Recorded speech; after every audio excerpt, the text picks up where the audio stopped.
King Henry III of England. Personal rule, 1234 to 1258. King Henry III began his personal rule in 1234, following the dismissal of his regent, Hubert de Burgh. This period marked a significant shift in governance as Henry took direct control of the administration.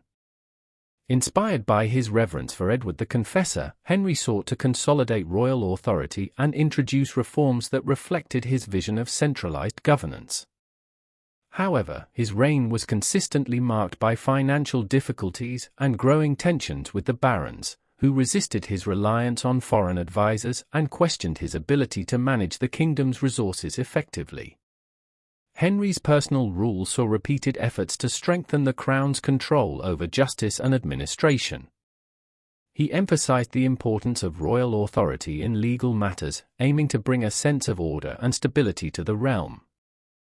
However, these initiatives often conflicted with the interests of the powerful baronial class, who resented the centralization of power and the king's perceived favoritism towards his inner circle. The situation culminated in 1258 with the imposition of the Provisions of Oxford, a set of reforms forced upon Henry by the barons. These provisions severely curtailed his authority, establishing a council of nobles to oversee the administration and effectively limiting the king's autonomy. This struggle between royal prerogative and baronial power exemplified the tensions that would characterize much of Henry's reign. Beyond administrative reform, Henry's personal rule was marked by a deep engagement with religious and cultural projects. He oversaw the rebuilding of Westminster Abbey in the Gothic style, transforming it into a lasting symbol of both his piety and his vision for the monarchy. The project reflected Henry's devotion to Edward the Confessor and his desire to associate his reign with the ideals of sanctity and continuity. These endeavors, however, often diverted resources from pressing political and military needs, exacerbating the financial pressures on the crown. Henry's court also became a center of artistic and architectural innovation, reflecting his tastes and ambitions. The Abbey's design and construction were unprecedented in England at the time, incorporating elements borrowed from French Gothic cathedrals. By engaging skilled craftsmen and artists from across Europe, Henry set a new standard for royal patronage. This cultural legacy, while significant, further drained royal coffers and added to the perception of a king more focused on grandeur than governance. Henry's relationship with the church also played a crucial role in his reign. His patronage of religious institutions went beyond Westminster Abbey, extending to numerous monasteries and churches throughout England. He worked to strengthen ties with the papacy, often seeking its support to legitimize his policies. However, this close association with the church sometimes alienated secular factions, who viewed his reliance on papal authority as a weakness. Henry also used religious ceremonies and iconography to solidify his authority, reinforcing the idea of divine kingship as a central aspect of his rule. These religious undertakings also served as a means of unifying his subjects under a shared cultural and spiritual heritage. Henry's attempts to implement these policies often met resistance from the barons, who sought to curb his influence. This tug-of-war between the monarchy and the barons reflected broader questions about the nature of governance, authority, and accountability in medieval England. Marriage. In 1236, Henry married Eleanor of Provence, a union that had profound political and cultural implications. Eleanor was renowned for her intelligence, charm, and political acumen, and her marriage to Henry brought a new dynamic to the English court. She arrived with a retinue of Provençal relatives who quickly became influential figures in the administration. This marriage strengthened England's ties with the Provence region and bolstered its position in European diplomacy. Eleanor's influence extended beyond the court, shaping cultural and intellectual trends that enriched the kingdom. Eleanor's relatives, however, were a source of considerable friction. Henry's decision to grant them prestigious positions and lands caused resentment among the English nobility, who viewed this foreign influence as a threat to their own power and privileges. Over time, this tension fueled broader dissatisfaction with Henry's governance, contributing to the baronial revolt that would later challenge his reign. Despite these challenges, Eleanor played an essential role as a political advisor and partner, exerting considerable influence over the king's decisions. Her support was instrumental in navigating the complex political landscape of the period, though her prominence also made her a target for criticism. Eleanor's cultural patronage was another lasting contribution to Henry's reign. She championed literature, music, and art, bringing elements of Provençal sophistication to the English court. Her encouragement of courtly poetry and chivalric ideals helped shape the cultural identity of the period, creating a legacy that extended beyond politics. Despite the challenges posed by her family's influence, Eleanor's contributions to the cultural and intellectual life of England were substantial. Eleanor also acted as a mediator during periods of political unrest, using her diplomatic skills to diffuse tensions between the crown and rebellious factions. Her role in the royal household extended to managing alliances and securing the loyalty of key nobles, ensuring that the monarchy retained a semblance of stability during tumultuous times. Additionally, she became a patron of religious reform and education, founding charitable institutions that addressed societal inequalities and enhanced the royal family's image. Eleanor's role as a queen consort went beyond ceremonial duties, as she actively shaped policy and contributed to the cultural and political development of the realm. Eleanor's influence also extended into fostering connections with other European courts, forging alliances that strengthened England's position in continental affairs.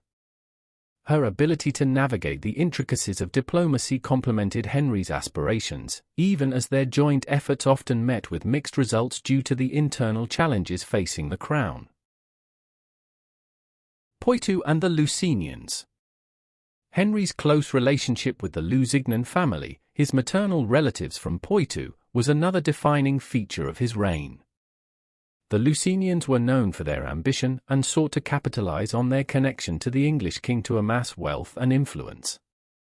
Henry's patronage of the Lusignans included granting them high-ranking positions, lucrative estates, and significant military responsibilities. This favoritism, however, deeply alienated the English barons, who perceived the Lusignans as corrupt and self-serving.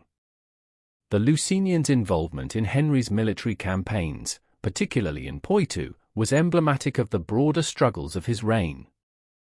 Henry's attempts to regain lost territories in France, including the ancestral lands of the Angevin kings, were largely unsuccessful. These campaigns placed a significant financial strain on the crown, further exacerbating tensions with the barons. The failure to achieve meaningful victories in Poitou underscored the limitations of Henry's military strategy and weakened his position both at home and abroad. This failure also highlighted the challenges of maintaining loyalty among the nobility, as dissatisfaction with the Lusignan influence eroded support for the king's broader policies. The impact of the Lusignans extended beyond military matters. Their involvement in the administration of the realm caused significant friction with English officials, who viewed them as interlopers. The tensions between the Lusignans and other factions within the court created a climate of instability and mistrust, further complicating Henry's efforts to govern effectively. The resentment towards the Lusignans became a rallying point for opposition to the king, uniting disparate groups in their criticism of his policies. Despite these tensions, Henry remained steadfast in his support for the Lusignans, believing their loyalty was essential to his continental ambitions. This unwavering favoritism, however, blinded him to the broader implications of their unpopularity, contributing to the erosion of his authority. Over time, this relationship became emblematic of Henry's inability to balance personal loyalty with broader political pragmatism, a theme that recurred throughout his reign. The Lusignans' influence also serves as a case study in the complexities of medieval court politics, where personal relationships often dictated the course of governance. Scotland, Wales, and Ireland. Henry III's dealings with Scotland, Wales, and Ireland reflected the complexities of maintaining control over a fragmented kingdom. In Scotland, Henry pursued a policy of diplomacy and alliance building. He arranged the marriage of his daughter Margaret to Alexander III of Scotland, fostering a period of relative stability and cooperation between the two kingdoms. These diplomatic efforts helped to secure peace on England's northern border, though tensions occasionally resurfaced due to competing territorial claims and political rivalries. In Wales, however, Henry faced persistent resistance from the native princes, particularly Llywelyn ap Gruffydd. Despite numerous campaigns, Henry struggled to assert his authority over the region. His efforts often resulted in temporary truces rather than lasting peace, as the Welsh rulers continually sought to challenge English dominance. The Treaty of Montgomery in 1267, reached after Henry's reign, eventually formalized some of these territorial disputes, but his efforts during his lifetime were marked by frustration and limited success. The enduring conflict in Wales underscored the difficulty of integrating the region into the English kingdom, as cultural and political differences fueled ongoing resistance. Ireland presented its own challenges. The Anglo-Norman lords who controlled much of the territory operated with significant autonomy, often resisting efforts by the Crown to reassert authority. Henry's attempts to bring Ireland more firmly under royal control were hampered by a lack of resources and the logistical difficulties of governing from across the Irish Sea. Despite his efforts, the region remained largely dominated by semi-independent lords who prioritized their local interests over allegiance to the English king. The fragmented nature of Irish governance highlighted the limits of royal power in peripheral territories, as well as the Crown's reliance on local elites to maintain order. Henry's policies in these regions reflected a broader pattern of reactive governance, as he often struggled to impose his will in the face of entrenched local interests. His inability to fully integrate these territories into the English kingdom revealed the limitations of centralized authority during the medieval period. Additionally, these struggles demonstrated the enduring cultural and political diversity of the British Isles, which remained a significant challenge for successive monarchs. These conflicts also underscored the importance of regional identity and autonomy in shaping the political landscape of medieval Britain. European strategy. Henry III's ambitions extended beyond the British Isles, as he sought to restore the Angevin Empire and elevate England's influence in European affairs. His European strategy was characterized by a combination of military campaigns, dynastic marriages, and diplomatic negotiations. Henry's most notable efforts focused on reclaiming territories lost to France, particularly Normandy. However, these endeavors met with limited success, as the French monarchy had consolidated its power and resources, leaving England at a disadvantage. Beyond territorial ambitions, Henry sought to position England as a mediator in broader European conflicts. He supported papal initiatives, including the Crusades, and engaged in diplomatic efforts to resolve disputes between rival powers. These initiatives reflected Henry's desire to enhance England's standing within Christendom and to establish himself as a key player on the European stage. However, the financial demands of these efforts often placed a heavy burden on the Crown, leading to increased taxation and growing discontent among his subjects. The strain of balancing domestic governance with international aspirations revealed the inherent challenges of Henry's strategy, as competing priorities frequently undermined his effectiveness. Henry's involvement in European diplomacy also included fostering alliances through marriage. The union of his daughter Beatrice with John of Brittany and his son Edward with Eleanor of Castile were strategic moves to enhance England's influence on the continent. These alliances, while beneficial in some respects, further stretched the kingdom's resources and highlighted the difficulty of maintaining a balance between domestic needs and international ambitions. Henry also invested heavily in supporting the papacy's broader agenda, believing that a strong relationship with Rome would bolster his position as a Christian monarch. However, this alignment often placed England in the crosshairs of continental rivalries, further complicating Henry's efforts to secure peace and stability. His reliance on papal support sometimes alienated his subjects, who viewed these entanglements as detracting from England's immediate priorities. These challenges highlighted the interconnectedness of medieval Europe, where domestic policies were often shaped by international pressures. The Sicilian Business. One of the most controversial episodes of Henry III's reign was his involvement in the Sicilian business. In the 1250s, Pope Innocent IV offered the Sicilian crown to Henry's younger son, Edmund, as part of a papal strategy to counter the Hohenstaufen dynasty. Henry eagerly accepted the offer, viewing it as an opportunity to expand his family's influence and secure a prestigious European title. The campaign to claim Sicily, however, proved to be a disastrous venture. The financial and political costs were immense, as Henry imposed heavy taxes and borrowed extensively to fund the endeavor. These measures provoked widespread anger among the barons and the broader population, who saw the Sicilian project as an extravagant and misguided pursuit. Ultimately, the campaign failed, leaving England with significant debts and further undermining Henry's credibility as a ruler. The debacle contributed to the growing baronial opposition that culminated in the Second Barons' War. This episode illustrated the risks of overextending royal ambitions, as the pursuit of prestige came at the expense of domestic stability. The failure of the Sicilian venture also strained Henry's relationship with the papacy, as he struggled to meet the financial commitments he had made. The papal demands for repayment added to the kingdom's fiscal challenges, creating a cycle of debt and discontent that further weakened Henry's position. This episode served as a cautionary tale of the dangers of overreaching in pursuit of dynastic glory. It also underscored the limitations of Henry's leadership, as he failed to anticipate the long-term consequences of his decisions. The Sicilian venture remains a significant example of the interplay between personal ambition and political reality in medieval Europe. Later reign, 1258 to 1272. The latter years of King Henry III's reign were defined by an unprecedented level of political upheaval and financial instability.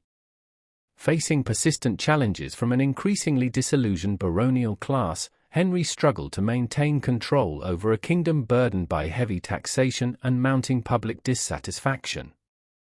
The introduction of the Provisions of Oxford in 1258 marked a significant turning point, representing a concerted effort by the barons to limit royal power and establish a more participatory model of governance. This period of reform reflected broader tensions within medieval England, between the ideals of traditional monarchy and the emerging demands for accountability and shared authority. Henry's mismanagement of royal finances, compounded by his reliance on foreign advisors and his extensive investment in projects such as the reconstruction of Westminster Abbey, left the kingdom deeply in debt. These issues alienated many of his most powerful subjects, creating a political environment ripe for conflict. While Henry's vision for the monarchy was grand, focused on elevating its cultural and spiritual stature, his inability to address the immediate grievances of his subjects weakened his position and paved the way for a prolonged crisis. By the late 1250s, England was on the brink of revolution, with baronial factions increasingly willing to challenge royal authority. Revolution. The Provisions of Oxford, spearheaded by Simon de Montfort and other influential barons, represented a revolutionary attempt to redefine the balance of power within the kingdom. By mandating the creation of a council of 15 barons to oversee royal administration, the provisions sought to curtail the king's unilateral authority and establish a system of governance rooted in shared decision-making. This marked a significant departure from the traditional model of divine right kingship, challenging long-held assumptions about the nature of monarchy. Implementing these reforms, however, proved challenging. Internal divisions within the baronial movement, coupled with resistance from royalists loyal to Henry, created a volatile and fragmented political landscape. Although the provisions initially succeeded in limiting royal prerogative, their eventual repeal underscored the difficulty of institutionalizing such changes in a feudal society where power was deeply entrenched among competing elites. Despite their short-lived implementation, the Provisions of Oxford left an enduring legacy. They established a precedent for future constitutional reforms and underscored the growing demand for accountability and inclusivity in governance. This revolutionary moment reflected the evolving political consciousness of the time, laying the groundwork for the eventual emergence of parliamentary democracy. Crisis. The tension between Henry III and the barons reached a breaking point as the king sought to annul the provisions of Oxford and reassert his authority. This struggle for control exposed deep divisions within the kingdom, as rival factions vied for supremacy. Henry's attempts to rally support among loyalists were met with fierce resistance, further polarizing the political landscape and heightening the risk of open conflict.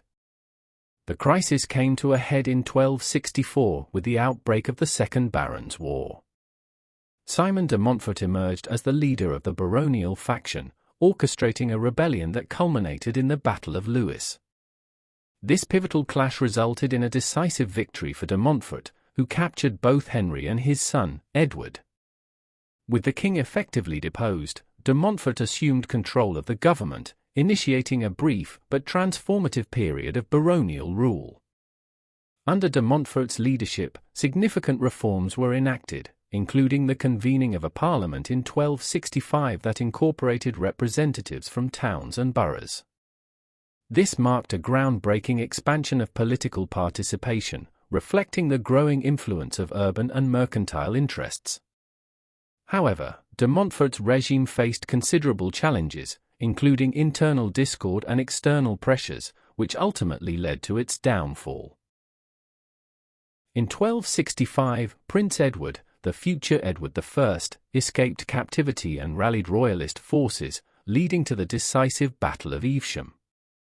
Edward's victory at Evesham marked a turning point, as de Montfort was killed, and the baronial rebellion was effectively crushed. The aftermath of the war saw the restoration of the monarchy, but the underlying tensions that had fueled the conflict remained unresolved. In an effort to promote reconciliation, Henry's government issued the Dictum of Kenilworth in 1266, offering terms of pardon and allowing rebels to redeem confiscated lands through monetary payments. This pragmatic approach facilitated a degree of stability, but the war's legacy continued to influence the evolution of governance in England. The Second Barons' War highlighted the limitations of absolute monarchy and emphasized the necessity of compromise in governance. It represented a pivotal moment in the development of English constitutionalism, illustrating the enduring tension between royal prerogative and the push for shared authority. Reconciliation and reconstruction. In the aftermath of the Second Barons' War, Henry III faced the monumental task of rebuilding a fractured kingdom. The conflict had left deep scars, with widespread destruction and lingering animosities threatening the stability of the realm. Henry's efforts to promote reconciliation focused on restoring order and mending relationships with former adversaries. The Dictum of Kenilworth played a central role in this process, offering a framework for reintegration and restitution. By allowing rebels to reclaim confiscated lands through fines, the dictum struck a balance between maintaining royal authority and addressing baronial grievances. This approach reflected Henry's recognition of the need for compromise to achieve lasting peace. In addition to political reconciliation, Henry prioritized administrative and diplomatic reforms to strengthen the monarchy's position. He worked to rebuild alliances with influential nobles and implemented measures to enhance the kingdom's fiscal and legal systems. These initiatives laid the foundation for a more stable and centralized government, which would be further developed during the reign of his son, Edward I. Death. Henry III died on November 16, 1272, at the age of 65. His death marked the end of an era, as his reign spanned over 50 years, making him one of England's longest-serving monarchs. He was interred in Westminster Abbey, a site closely associated with his architectural and cultural legacy. At the time of his death, England was gradually emerging from the turmoil of his reign. His son and successor, Edward I, embarked on a transformative period of governance that built upon the foundations laid by Henry. While Henry's reign was often criticized for its shortcomings, his contributions to England's cultural and constitutional development remain significant. Historiography. The historiography of Henry III's reign has evolved significantly over time. Early chroniclers often portrayed him as a weak and ineffective ruler, emphasizing his reliance on foreign advisors and his inability to manage the kingdom's finances. These accounts tended to focus on the dramatic events of his reign, such as the baronial revolts and the Second Barons' War, to underscore his perceived failures. Modern historians, however, have taken a more nuanced approach. While acknowledging his limitations, they have also highlighted Henry's cultural and religious achievements, particularly his patronage of the arts and the rebuilding of Westminster Abbey. Scholars recognize the constitutional developments of his reign as pivotal moments in the evolution of governance, providing a foundation for the emergence of parliamentary democracy. Henry's reign is now understood as a transitional period, marked by profound challenges and lasting contributions. His struggles with reform and governance offer valuable insights into the complexities of medieval kingship and the interplay between power, authority, and accountability. Popular culture. Although King Henry III is not as prominent in popular culture as some of his predecessors or successors, his reign has inspired various depictions in literature, art, and historical narratives. The themes of political conflict, loyalty, and governance that defined his rule continue to resonate in modern storytelling. Simon de Montfort often overshadows Henry in portrayals of this period, with his dramatic rise and fall capturing the imagination of writers and historians. De Montfort's role in parliamentary development and his leadership of the baronial movement make him a compelling figure. However, Henry's struggles and achievements remain integral to understanding the broader context of medieval England. Issue: Henry III and Eleanor of Provence had a large and influential family, whose members played pivotal roles in shaping the political and dynastic landscape of medieval Europe. Their eldest son, Edward I, succeeded Henry and became one of England's most notable monarchs, known for his military campaigns and administrative reforms. The marriage alliances forged by Henry's children strengthened England's ties with other European powers, enhancing its diplomatic and strategic position. These alliances contributed to the interconnected web of European royal families, influencing the continent's political dynamics for generations. The legacy of Henry's issue underscores the importance of dynastic politics in shaping governance and diplomacy during the medieval period. Conclusion. King Henry III's reign was a period of ambition, conflict, and transformation. His efforts to centralize authority, strengthen England's presence in Europe, and secure dynastic legacies were often thwarted by financial constraints and opposition from the barons. Despite his aspirations, Henry's reign ended with his authority significantly diminished, paving the way for constitutional changes that would shape the future of the English monarchy. His legacy, while marked by controversy, remains a pivotal chapter in the history of medieval England, reflecting the challenges of governance and the evolving relationship between the crown and its subjects. Henry's reign offers valuable insights into the complexities of medieval politics, as well as the enduring tensions between ambition and practicality in the exercise of power. Through his failures and occasional successes, Henry III's story serves as a reminder of the delicate balance required to govern effectively in a period of profound change. Thanks for listening. Like, comment, and subscribe to Medieval Chronicles 1066 for more journeys back to the Middle Ages. Stay curious.